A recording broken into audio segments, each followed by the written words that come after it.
Hey everybody, welcome to Slash Bash, where today I am bringing you another Malicious Compliance Reddit video. If you are new to the channel, then subscribe, and help me reach my goal of 10,000 subscribers. We're almost there.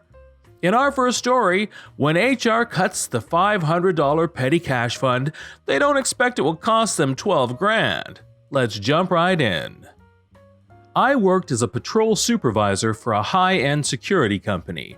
That was before the company was sold and then driven into the ground by new owners. Now let me explain some things that are relevant to the story. Only supervisors got salary. Our normal working week was 48 hours, 4 12-hour days. Anything over that, we got hour for hour paid time off in lieu of normal vacation. Our contract stated that if a supervisor worked any position that wasn't as the supervisor on duty, they were to be paid an hourly rate based on their average hourly salary rate. The contract stated two more important things. First, that the company can buy the paid time off for 85% or more of its value if the employee agrees. Said employee can also offer to sell it back for any amount. And two, contracts are valid for 1 year. If the employer wants to renegotiate before that time, the employer has to pay so much for each month the contract is still valid for. Not the exact phrasing, it's been a while, but you get the idea. For clarity, we were 5 months into our current contract at the time. Now the owner, I'll call John, was awesome. He expected a lot, but he treated everyone well.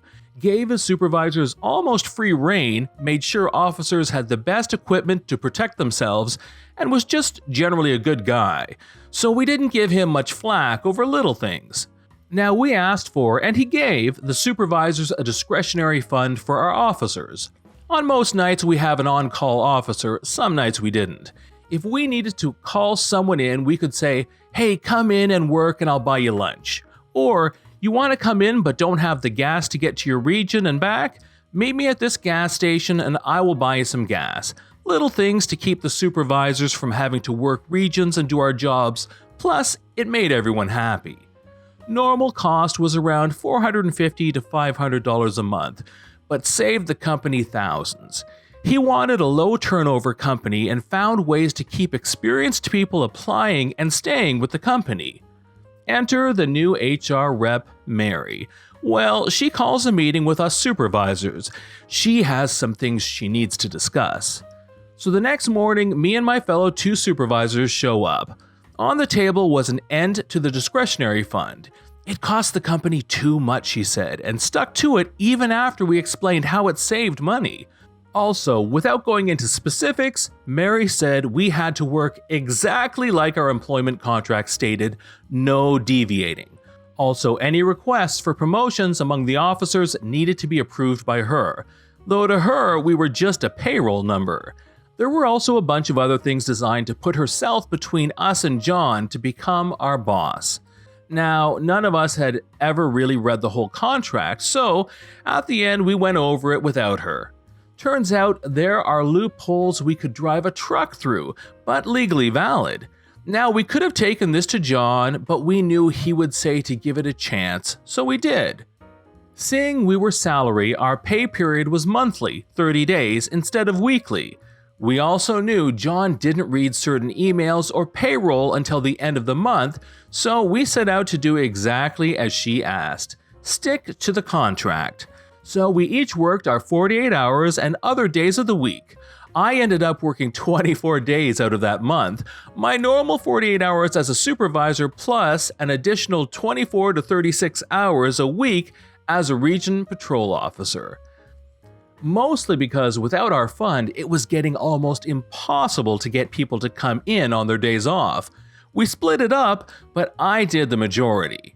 So we submitted forms for not only paid time off for those extra shifts, but a pay request for hourly for each extra shift, which for me was $18.75 an hour for each one. I never went into hourly overtime for the week. At the end of 27 days, I accumulated over 100 hours of paid time off from the extra shifts and for going overtime on my supervisor shifts. John was added to the email also, but the subject was end of the month forms, which means he wouldn't read them until the end of the month to verify that the figures Mary gave him were correct. In other words, we double-dipped like an SOB that month. Now fast forward 27 days after the meeting and John sends us an email stating he was aware of the situation and scheduled a meeting for 8 a.m. the next day. We get in there and he doesn't look happy, but Mary looked smug, so we got worried it might have backfired until John started. It went like this. Gentlemen, Mary told me about your meeting. She didn't discuss it with me first or I would have stopped it. I also know if you would have come to me, I would have said to try it out. First, HR will never be in charge of the supervisors. You work for me and me alone. Then he holds up 3 envelopes and hands them out. Here is your hourly pay for being region officers this month. Your normal pay comes at the normal time. Also, he hands out another envelope to each of us. This is my attempt to buy back all your paid time off you have gained this month at 90%. If you don't accept, give me the check back. But none of us did. Now, here is another check each for the contract buyout, and I will have a new one ready in the morning. I have also refilled and reactivated the cards for your discretionary fund, so use it as needed. And if you run out before the end of the month, email me. He then looks over at Mary and says, So Mary, how much did your idea save the company? $500, John. John replies, No, Mary, it costs the company $12,000. That's what those checks total. Sure, SpongeBob got the lion's share, but the man is a work animal. It still cost me 12 grand. Then Mary said something that I'm sure she got fired for. She said, Come on, John, it's just words on a piece of paper and not really legally binding. Besides, the use of loopholes in a contract is illegal. That got us all staring at her. We may not have attended business school, but we are smart enough to know she was not only wrong, but dead wrong. Yeah, the next day John sent out an email saying the position was open and anyone interested to send in their resumes. P.S. The only changes to our contract was adding that we could get paid time off or our hourly rate. In story 2, when the boss says not to do extra work outside my role, I am happy to oblige. Allow me to start by painting a picture. This was about 3 years ago. I was working in the bakery of a local high-end grocer, think gourmet Whole Foods, and had been there for 3 years. What started as a college job for a semester turned out to be a longer-term thing. I loved the work, the customers, and my coworkers. That is, until the final month there. I was online for a promotion to assistant manager. In my time there, I had been passed over for different promotions for people that were more favorable for the company image. When the position came up, I was the only person across the company that applied. I thought I was a shoo-in and had been led to believe that it was as good as mine. The old assistant manager was transferring to a higher position and took extra time to train me before leaving. Weeks passed and I heard no news. No one in my department was getting an answer for when I'd be given the step up. That was until someone elsewhere asked us when the new assistant manager was transferring in from another store. Turns out that my boss's boss, we'll call him Greg, decided that I was a terrible fit and went above her to push someone into the role, someone that didn't want it and hadn't been trained for it. I complained to someone higher up saying I should have at least been told that the decision was reversed. No word came and the new assistant manager started. It only took a couple days to realize that she had barely worked in the bakery and had not been trained for her position. She also seemed to target me, assuming that I didn't know how to do the most basic things we did. I later found out that Greg told her I was a problem employee and needed to be watched closely and given guidance. Out of the blue, our manager was given the boot and replaced. She had no warning. We had no warning, and suddenly someone from a completely different store and department was in her position. This person had no clue how to do the job, and with the training that the old assistant manager gave me, I took over most of the day-to-day tasks. Greg came in one day and threw a fit that I was doing inventory. He said that I had no place acting like I was in charge and doing jobs that weren't meant for people like me. Fine. Inventory not getting done. Dating and tossing old products, not my problem now. Helping customers with issues and complaints, Let me grab the manager instead. Make sure things are filed and ordered when needed? No thanks. I started doing the bare minimum. Took all of my breaks, clocked in exactly when my shift was scheduled, and left exactly when it ended, no matter what I was doing.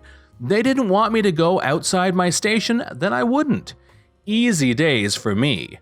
Suddenly, issues popped up left and right, and our new management was scrambling to figure things out.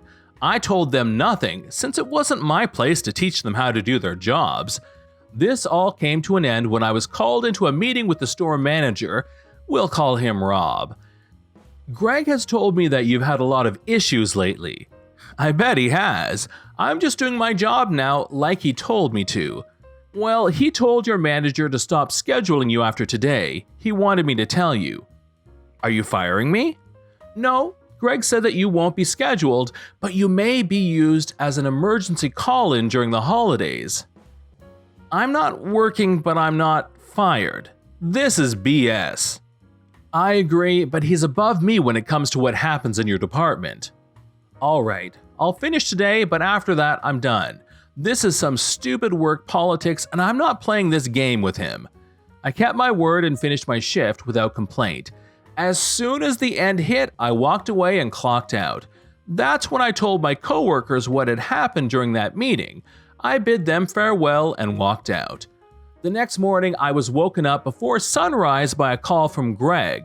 He said that almost everyone in our department had quit overnight and he needed me in to open. I reminded him that he didn't want me there, so I quit. He demanded I return and help train a new team, so I did what anyone would do. I told him to do it himself, go flip himself, and hung up. Last I heard from a few friends that are still with the company, our department didn't ever really recover all the way. People still talk about how we all left together one day. If you see this and recognize the story, flip you, Greg. This is John from /bash. Thanks for watching. If you've enjoyed the video and want to see more of them, then hit that subscribe button. We'd love for you to drop a like, share it with your friends, and we will see you in the next one.